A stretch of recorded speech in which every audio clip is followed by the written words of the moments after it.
高市在发言之后，他曾经就跟身边的人说，他是不小心说过头了，又欺骗。安倍晋三在他任内的时候就不说，可他卸任以后，他就说台湾有事，就是日本有事。高市早苗的幕僚故意去为朝日新闻，这个就是一个障眼法，用骗的。这不是你的本意，你就收回吗？为什么官方长官说我不收回，派出去的金井正章也不收回？这代表这是他的本意。头版头以后发现这个祸闯大了，所有人都在告诉他说，美国不敢说，日本的历届首相都不敢说，你敢说，你有。现在祸闯大了，开始想收了，找那个幕僚不匿名的在那边传话，骗谁啊？最近日本首相高市早苗对于中国大陆的态度很强硬，但是现在私底下高市早苗是吃了后悔药了吗？怎么来说呢？因为日本的朝日新闻报道说，其实在高市在发言之后，他曾经就跟身边的人说，他是不小心说过头了。那现在呢，他身边的亲信也懊悔说，是因为这个官邸的资源不足啦，所以没有考虑得很周全，没有想到会有这个反弹。另外一位亲信他的说法则是说，其实高市个人的能力是非常强，但是团队不够稳固，未来他们要解决。好，那说回来，他的这个不小心说过头的这个说法，赖教授您来看，他是想要透过这种方式，其实在跟北京递出橄榄枝吗？他是在一种障眼法了又在另外一种欺骗。因为我们都知道，日本的军国主义者、右翼分子他们最擅长的就是骗这个字他们几乎都在用骗的。安倍晋三他自己都说了嘛，就说有些事只能做不要说嘛，这个和平宪法不能改，没关系嘛，我们就从这个你看不见的地方里面来改那也就是偷偷的，例如说安保美日的安保就修改。2015年的时候把美日安保修了以后，那就是变成有经济危急事态的这个法律就把它写到里面。自卫队本来应该是专属防卫日本的本土，就说哎呀，我们修改了安保条约，所以我们要去保护美国的军舰，所以呢日本就要参战就是采用这种方式，就一个一个就改了嘛，就把自卫队变成一个所谓的国防军的这样一个概念。这个就是安倍晋三所用的方法。那也就是说，他在他任内的时候就不说日本有事就台湾有事，可他卸任以后他就说日本有事就是台湾有事，这个就是只做不说。好，那你想我为什么会说这个高市早苗的幕僚故意把这个新闻去为朝日新闻，这个就是一个障眼法，用骗的。他选择的不是右翼的新闻，他选择的是左翼的自由派的媒体。因为朝日新闻是日本的第2大媒体，这第一个。第二个呢，它是在艺文界里面是最受欢迎的媒体。第三个就是它长期以来它就是左翼的、左派的，而且比较偏自由主义，所以它反对修改日本宪法，反对军国主义然后他反对慰安妇，他所有的那些日本军国主义时代的东西他都反对。好，那所以这样的一个左翼的媒体，透过他来说高市早苗说过头了，不小心说过头。这个不小心说过头有两个层面的含义。第一个含义就是说，这不是我的本意了。例如说我跟谁吵架，然后我气急了，我就讲了一个非我本意的话，那这个就是我不小心我说了不应该说的话，这个好像就是这不是我的本意。你可以这样解释嘛？你也可以这样解释。可是如果这不是你的本意，你就收回吗？那为什么不收回？对，为什么他不收回？为什么官方长官说我不收回？为什么外相说我不收回？为什么他派出去的金井正章也不收回？这代表这是他的本意。好，所以第二个层次，也就是说有些事只能做不能说嘛。那我不小心说过头，就是说我不小心把我的底牌说出来了，是吗？说谎，公然说谎。为什么？因为同一篇的媒体，同一个采访里面，因为他是不具名的官员采访，而且是联合采访，所以不是只有一个匿名者，他是有2个以上的匿名者。另外一个匿名者他是这么说的：11月7号的凌晨3点，高市进入官邸的书房，开始在阅读各部会送过来的这些他要接受答询的答询稿。也就是各部会送来了，他的幕僚帮他整理好了，答询稿送到他桌上，他开始在看了，他把他的所有的重点要讲的画红线，要讲的话改了，就都改好了，都弄好了。那已经工作了好几个月，所以他把重点，他是新闻人呢，您是新闻人呢。新闻人一旦把重点写上去，把话点放上去，就是那是梗。我就是特别要透过国会答询，把这个讯号传出去的头版头，绝对会成为日本热点新闻。谁不晓得？他是媒体人出身的，他专业训练过的，他当然知道哪些东西一定会是头版头，他就是要头版头。所以头版头以后发现，哇，这个祸闯大了啊！所有人都在告诉他说，安倍晋三只敢做不敢说，美国不敢说。日本的历届首相都不敢说，你敢说，你勇。他本来就是要告诉大家，我最勇。为什么？因为有川普挺我。川普在公开的场合说，我高市早苗只要有求，他必应这4个字，有求必应，100%满足你。这个就是当时川普说的是场面话，场面话你这个高市你看不懂吗？你还给我下不了台。场面话就是说不兑现的，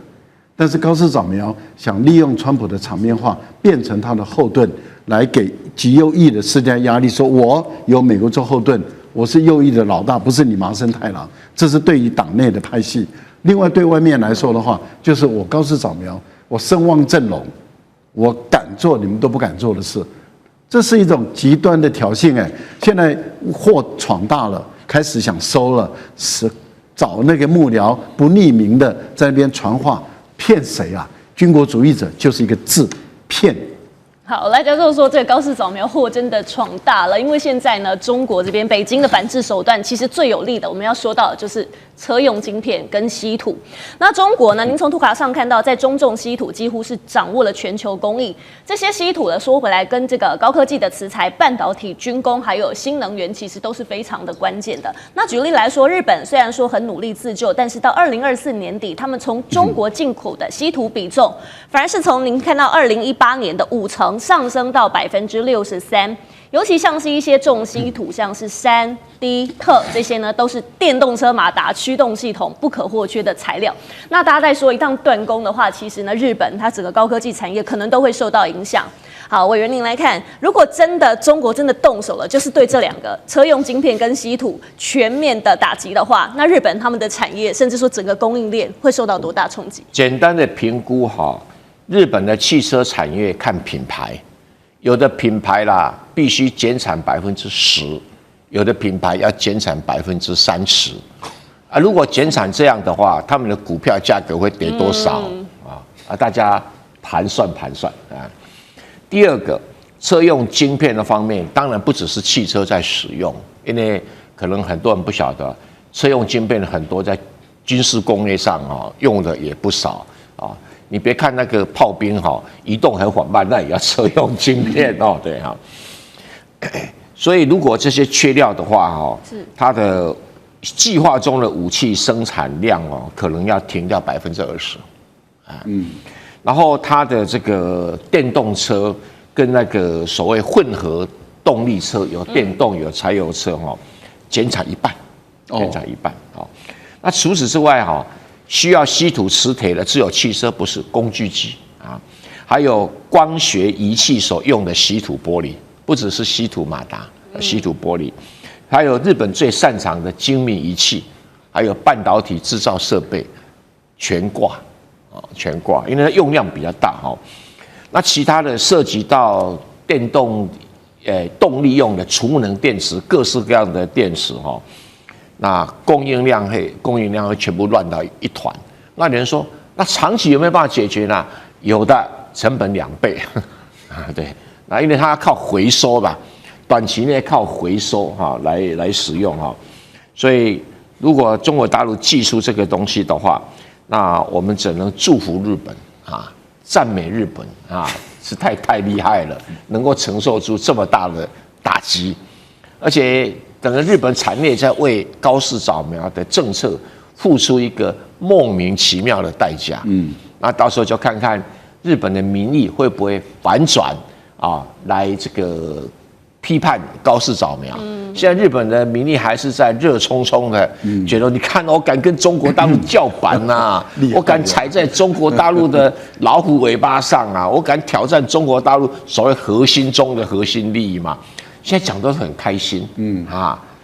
那等到事到临头，那就可不一定了哈，因为很多东西没有替代。为什么？这个电池用的石墨负极材料，100%中国供应。正极材料60%中国供应，他哪里去拿这么多的量啊？这是个现实问题啊！哦，那除了刚才我讲的锂电池这些，因为负极材料、正极材料主要讲的是所谓磷酸锂铁嘛，正极材料主要讲的是石墨嘛。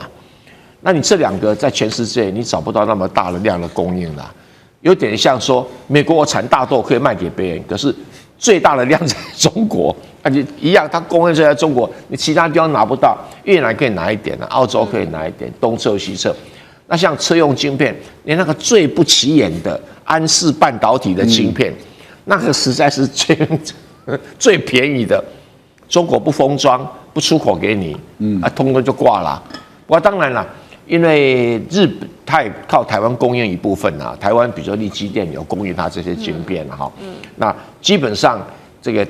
安氏半导体影响是欧洲比较多，影响日本比较少。可是不只有安氏半导体的晶片啊，所以日本最好长个眼睛。好，高市早苗现在对于这个中国叫板，他在国内民意是非常旺的，但其实，在政坛现在已经有一点不同的声音了，蛮两极的。我们来看到，像是立宪民主党前首相野田佳彦，他说首相有点说的太超过了，日中关系可能陷入危险。那自民党的前首相石破茂，他说如果把这个所有情况说出来，可能会削弱原本的贺阻力。其实这个部分赖教授刚刚也帮我们提到了。好，我们要请教厉将军你怎么看？因为现在连同党的前首相也有不同的声音。那高市早苗会不会遇到日本内部的反扑？但是刚刚蔡委员提到，他现在在日本的民调是非常高的。虽然说中国对日本不管在旅游啊，或者是这个电影啊，甚至于今天传出来水产，甚至于牛肉都采取经济的这种制裁的相关的手段。但是我觉得短时间之内日本的民众不会感觉到痛。所以说，日本会继续支持高市早苗所以也就是为什么他现在的支持度会高达69%那么高。我觉得日本你要了解这个民族这个倭寇民族，它就是生长在一个岛上面。你看日本这个岛有2个它很大的一个罩门，第一个就是它没有纵深。我们从上次福岛这个核电能事变就看得出来，这个国家只要发生一点核能或者一点重大的这种你不要说战争了光核能电厂它就发生事变，对它国家就造成很大一个冲击。第二个，它所有的资源都要来自于从海上运进来，所以它很担心它的海上运母线被切断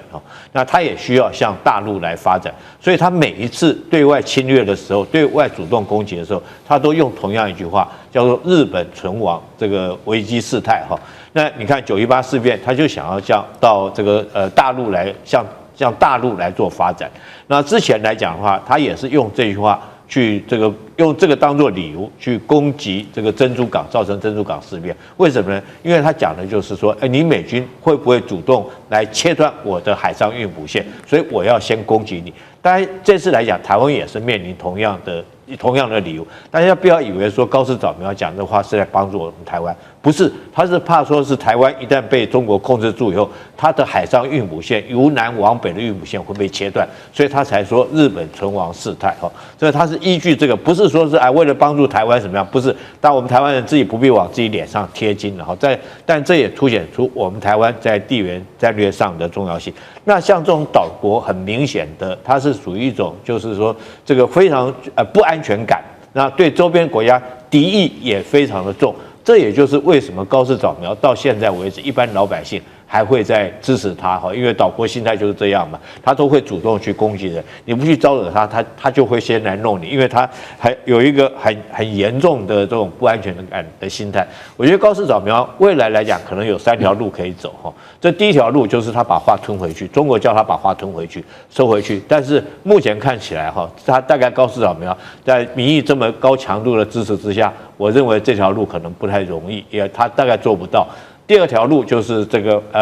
都不讲话，保持沉默政策然后等到事情翻页过去，过了时间以后，看事情会不会自动翻页过去。我觉得这也不太容易，因为这个中国大陆在这方面来讲的话，绝对不会就此罢手，也不会让他就此翻页过去，一定要强硬的要他表态，双方来讲也没有退路。所以高市早苗剩下第三条路，就是第三条路继续诱到底，继续硬到底。所以为什么会传出来说是他可能在12月的某一天突然又去靖国神社，甚至于他有没有可能就是一不做二不休，就直接所谓的无核三原则就直接引进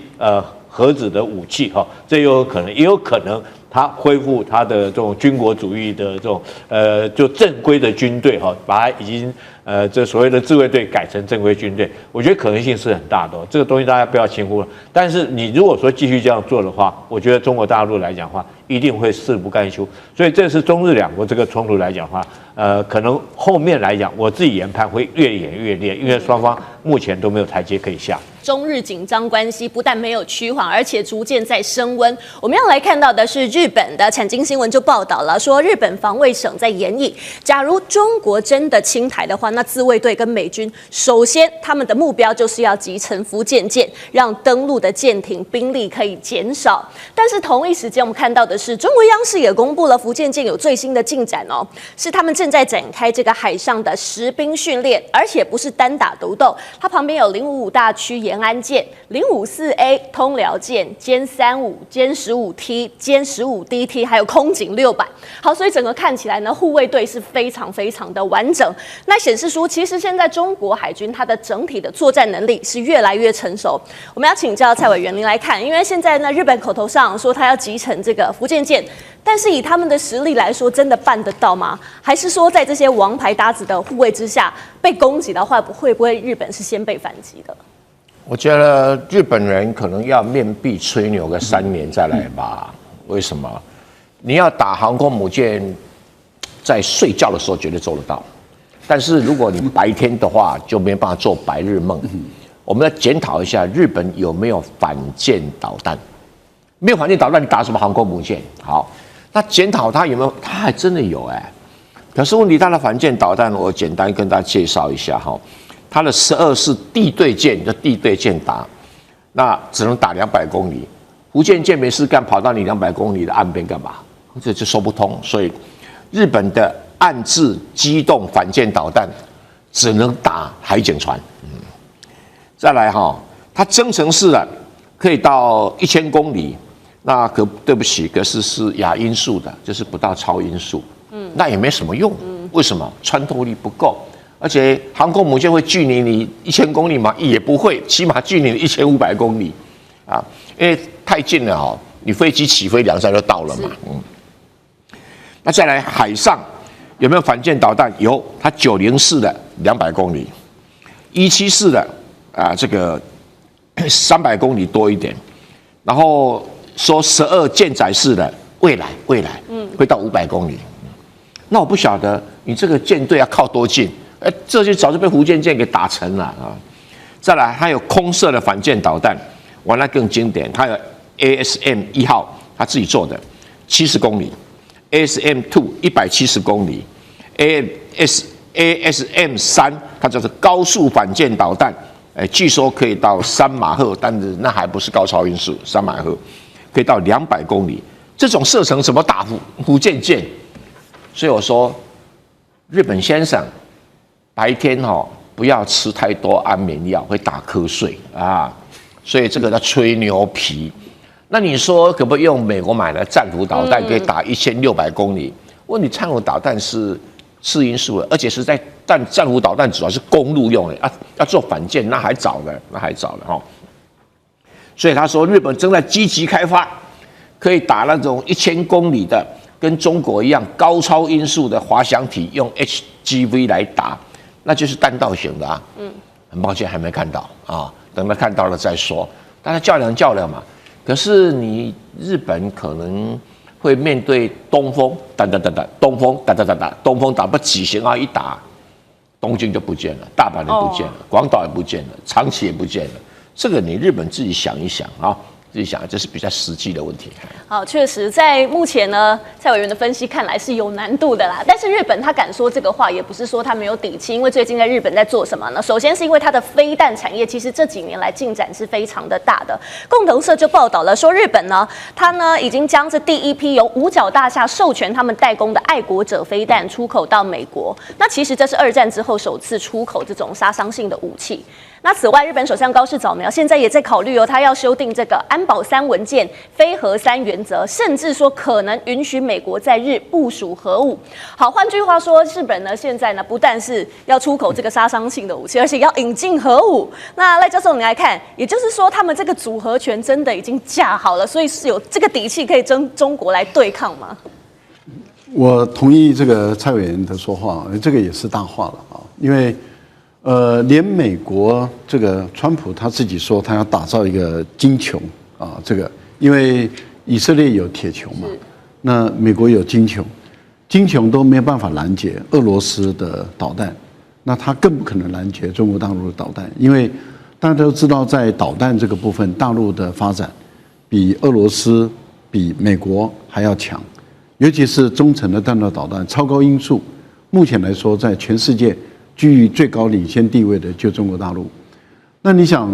这个金球就是要从外太空开始进行这个第一套的防御圈，再从高空第2套，然后再从大气层第3套，一直到进来的时候才是爱国者导弹，已经是近空的防御了。那日本的防空导弹是经过美国授权的，所以也就低空的防空导弹，啊，所以这个。它的杀伤力并不大的啊，并不是想象中那么大。就像台湾也有爱国者2、爱国者3啊，可是大家都心知肚明，它本身的防御能力是有限的啊，因为它拦截不了超高音速的导弹。为什么？因为它最高的马赫就是4.5马赫。那你怎么4.5马赫？你怎么可以追10马赫的导弹呢？也就是说，你慢车速你怎么能够追得上快车速呢？而且更何况是中国大陆的。导弹它有经过2到3次的变换，我们叫做变轨飞行，就是变换飞行姿态，你的演算基本上是来不及的。也就是说，当它产生第1次的变轨的时候，你的电脑要去重新捕捉它，重新计算，那你基本上你的防御的时间就一直压缩了。到最后，它在穿破大气层要开始进入攻击的姿态的时候，它还可以再变轨，因为它是水漂式的。它不断的在变轨的过程中，你的计算根本来不及，等到你发现的时候，你已经被击中了。所以我想这个是大话了，大家都知道，讲这个说所谓的我已经有能力因为美国授权给我制造这个爱国者3，那也就是引进美国的技术，那我已经有这个能力没有基本上来讲，我们觉得这是近空的防御，它效果不大。就这样，很多人在嘲笑台湾，就说你买一堆爱国者，你基本上来讲拦不住解放军的。这个导弹的这个是大家所公认的事实，更何况就是导弹并不是就1、2枚，无人机，还有各种火箭弹，还有各种那个水面或者是水下，或者是空中，或者是地面发射的各种导弹，对日本来讲，它没办法拦截的。你看看这一次大陆为什么在黄海进行实弹演练？在大陆在黄海进行的实弹演练，你用我们讲弹道导弹好了，就是抛物性原理。你把它一拉的话，它的作战半径就在日本的全岛了。所以为什么黄海的实弹射击那么重要？而且那是一种警告式，也就是说，你本身把它，因为我射高射很高，那我把这个弹道导弹一拉平的时候，你涵盖在日本的全岛的情境下，日本本身是拦不住的，这是第一部分。第二部分就是讲到无核3原则的问题。大陆的核武使用是对于没有核武国，它是不会使用的。但是你一旦有了核武，那你就是构成中国大陆用核武攻击你的这个对象了。那我们再来看，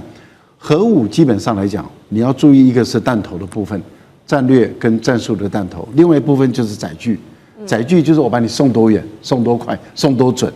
那核弹本身的准确度并没有那么要求，但是它的速度要快，要投得够远，然后它的弹头的造成的杀伤性的威力要够大。好，那最后一个就是你的承受力。我们一般来讲，我在法国巴黎大学读国防战略研究所博士班的时候，我们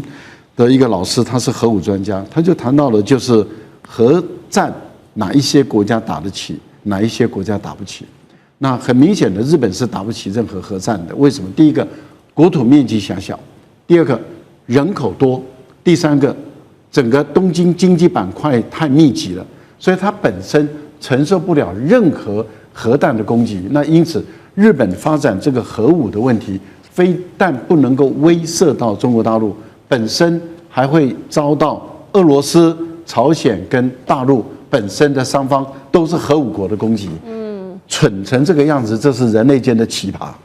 好，从赖教授跟蔡委员的点评听起来呢，日本想要反击，甚至说把这个福建舰击沉呢，都是有一定的难度，甚至认为是说在说大话。好，不管日本有没有这个底气，但是我们现在拉到日本的内部来看，因为现在包含冲绳都出现了民意上的裂痕跟分歧了。因为冲绳本岛其实呢，因为在这个2战的伤痛到现在呢，其实他们的反战情绪是非常强的。从图卡当中您看到，这个不再有冲绳战役会的会长他就说了，说呢，其实如果台湾有事，美军又从冲绳出兵的话，那他认为说冲绳就一定会被拉入这个战争，那当地的人民是被牺牲的状态。但是呢，石垣岛就不一样的态度了哦。石垣岛的市长他说可以理解高市早苗的说法，所以他认为如果中国封锁台湾，那石垣呢本身就会是第一线城市，所以他认为说这个准备是要先做好的。好，李将军请教你，也就是说现在冲绳本岛不想打，但石垣可以当这个前线。那如果中国真的封锁台湾的话，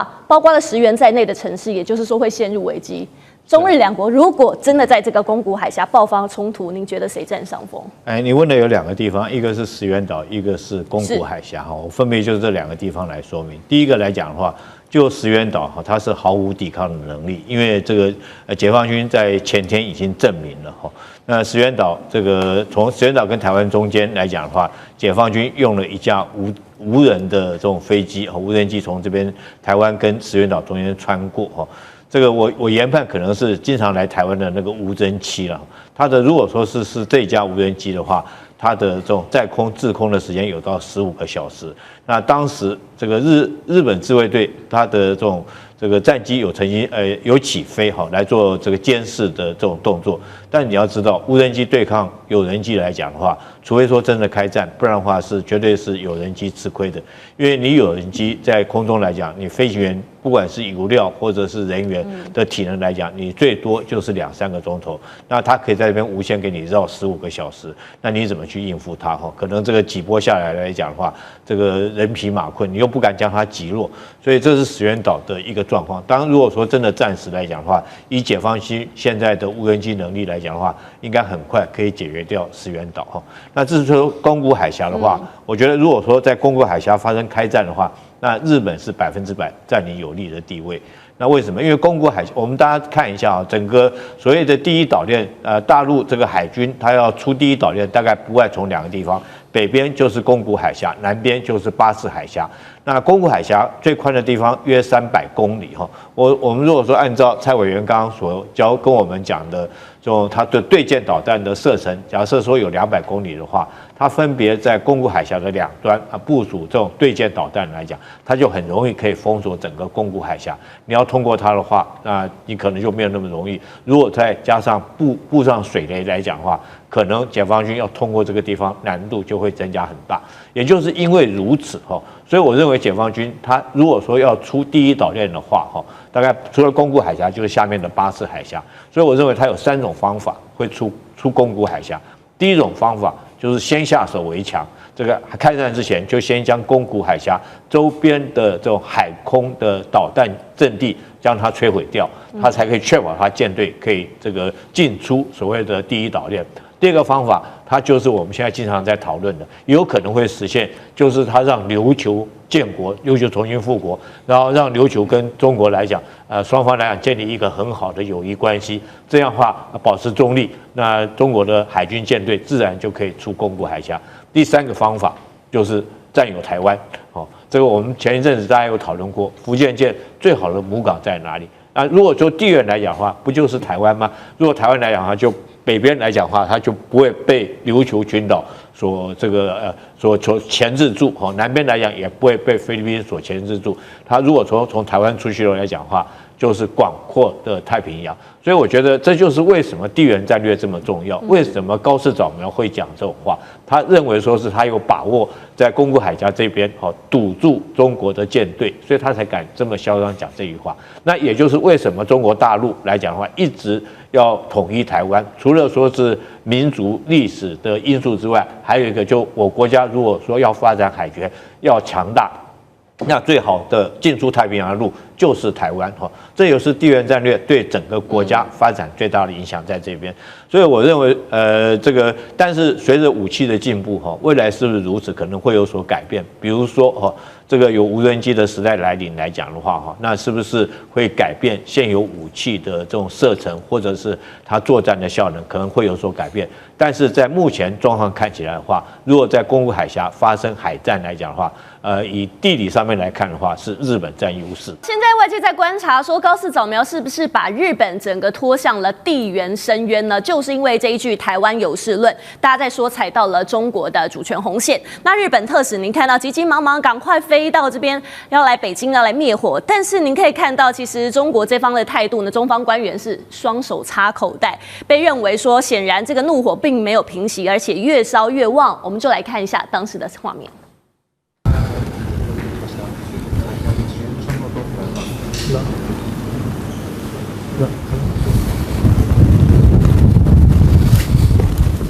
好，现在中日双方的关系真的是越来越紧张，但是呢，现在大家在说高市早苗好像不但没有要灭这一把火，而且反而是往火堆里在倒汽油。因为日本媒体在爆料说，高市可能会在12月26号的时候，刚我们来宾也提到要突袭参拜靖国神社。好，时间拉回到2013年，其实安倍晋三就是选在这一天，他用首相的身份去参拜了靖国神社。但是这个举动呢，不但是挑衅，而且是赤裸裸的把这个历史的伤疤揭开来，把中国的国仇家恨踩在脚底。好，大家就在想说，高市这个举动参拜靖国神社是豪赌吗？还是说高市现在就是全面失控了？那苑老师，你来看北京方面呢，会怎么样让日本付出代价？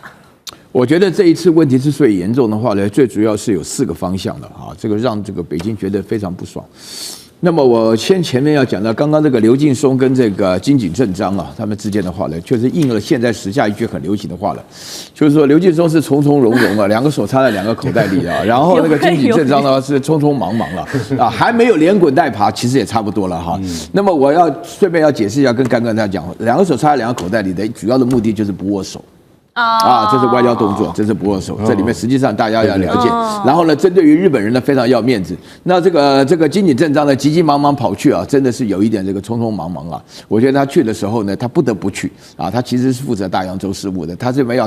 测探一下口风，大陆生气到什么程度？大陆生气的主要原因有4个方面。第一个的话呢，高市早苗用的语言啊，它的 implication， 那它含义上是的确燃起了历史上的仇恨，因为他用了存亡危机的时候啊，然后9·18事变也是存亡危机，77事变也是存亡危机。整个日本侵略中国的过程当中的话，常常用了这套借口啊。这个虽然是借口，但日本拿来当这个军国主义的发展，就发动战争的主要目的就是为了日本的存亡危机。这是第一点。那第二点的话呢，我们可以看到后续的发展啊，后续的发展的话呢，整个过程当中啊，高市早苗不但是死不认错啊，而且说呢，讲话一次比一次的狠。为什么呢？我可以告诉大家一件事情，就日本高市早苗刚当选这个首相，刚在川普面前的话呢，装可爱，然后在印尼总统面前把椅子拉近距离，表现的都很可爱的这种感觉啊，深受年轻人的喜爱。年轻人当中82%支持他，年轻的女性88%支持他，全日本人的话呢，年轻人18岁到30岁人通通支持他。所以后续的发展，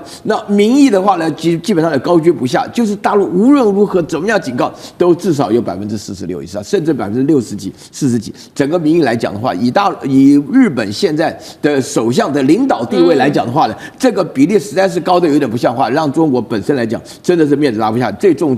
要的是政客当中讲话的有几个人哈，鸠山由纪夫啊，说他小狗叫来叫去，对不对？野田佳彦讲说你根本很不得体啊，你没经验，对不对？然后呢，最严重的是石破茂讲，一开始就第一个就反应，但是很遗憾的，这3个人都不重要。真的是麻生太郎没讲话啊，有影响力的人都没讲话。那么在这种情况之下的话呢，你可以看得出来，那大陆目前为止的话呢，真的是因为很生气，所以刘劲松跟这个金井正章里面的表现的态度是告诉你啊，你看这个大陆的这个外交官的话呢，每一件事情他们都是有动作的。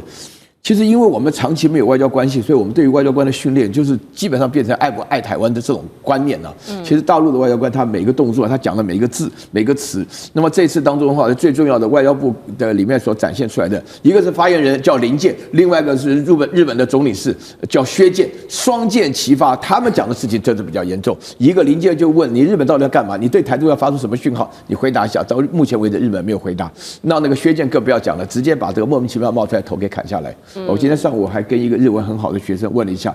他说他的话就这个意思。是好，现在呢，刚刚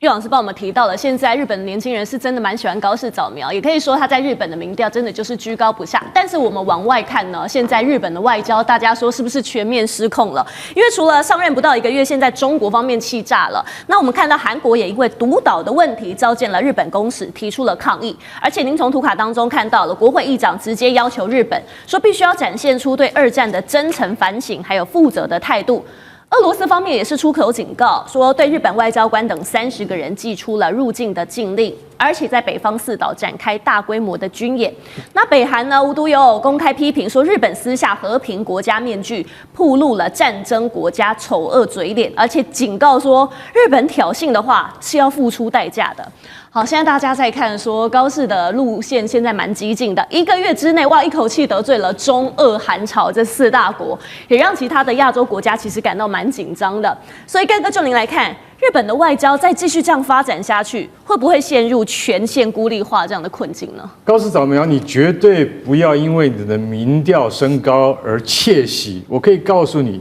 日本年轻一代根本不在乎政治，更不在乎国际局势，跟我们台湾小孩一模一样。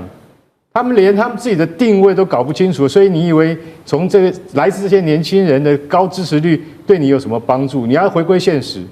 你要回归为什么中韩以及俄还有朝4个国家现在都对你表现出强硬的态度，那就是因为你最近的这些言行会导致这些国家侧目。当然会侧目啊！什么叫做存亡危机？存亡危机事态的意思是什么？意思就是说，万一发生了这个不确定的情况之下，日本要再武装吗？其实再武装这个议题，几十年来、半个世纪以来，都是亚洲周边国家所害怕的，很忌惮这个问题。日本它因为宪法的规定，它不可以再武装它的这个部队。那如果说它能够它现在派驻海外，它只能就在一种什么，就是一种人道救济的那种状况下，但是它绝对不能成为一种派兵也就是说，波斯湾战争打得多凶，没有日本军队，没有日本自卫队，为什么？因为你在宪法不准你派。现在你高市早苗，你突破这个禁忌之后，所有国家侧目。我跟你讲，远在澳洲1万公里以外的澳洲，它都侧目，为什么？他最害怕这个，因为澳洲吃过亏的嘛。澳洲、纽西兰、印尼，每个国家都怕再吃这个亏，所以邻近的国家，那更不用讲了。高市早苗据说12月26号要去参拜靖国神社，我看是真的。他现在都不敢讲话，为什么？因为我真的要去啊。为什么？因为我要继承安倍的遗志啊。安倍13年前去过啊，当时去的时候的结果下场是什么？就是稀土不给啊，大家还记得吗？北京当时就说你这样搞的话就不给。这13年来，日本受到教训了。本来是90%靠大陆，现在5%靠大陆而已了。他们已经赶紧想办法弥补了。可是那时候真的非常严重啊！所以大家晓得说，你如果说你真的去参拜靖国神社，就有点像纳粹集中营一样，那是永远的耻辱。但是日本的民族性很奇怪，他认为这些人是英雄。这些靖国神社3种人啊，一个什么日俄战争，还有什么中日战争，还有一个太平洋战争，3种人。这3种人，他们派出去的都是侵略者，都是各国厌恨的人物。结果他们现在供在靖国神社里面246万名官兵的香的牌位，你去参访他，你就是怎样？你就是不尊重周边的国家，尤其是南韩、跟台湾、跟大陆。所以大家就晓得说，他如果胆敢去的话，那他就跟周边国家干嘛？就是宣战。所以俄罗斯说，我现在开始举行军演了特别针对北方4岛举行军演。北方4岛哪4岛？国后、泽洙、色丹、持武这4个岛，这4个岛的争议已经80年了，到现在不能够解决。俄罗斯再次军演就是告诉你说不可能解决，我不要跟你谈。那日本到现在你看得罪大陆以后，俄罗斯对他也那么强硬，朝鲜也不遑多让，韩国为了独岛也是这样，你就觉得四面楚歌，川普来帮忙吧，没人要帮你。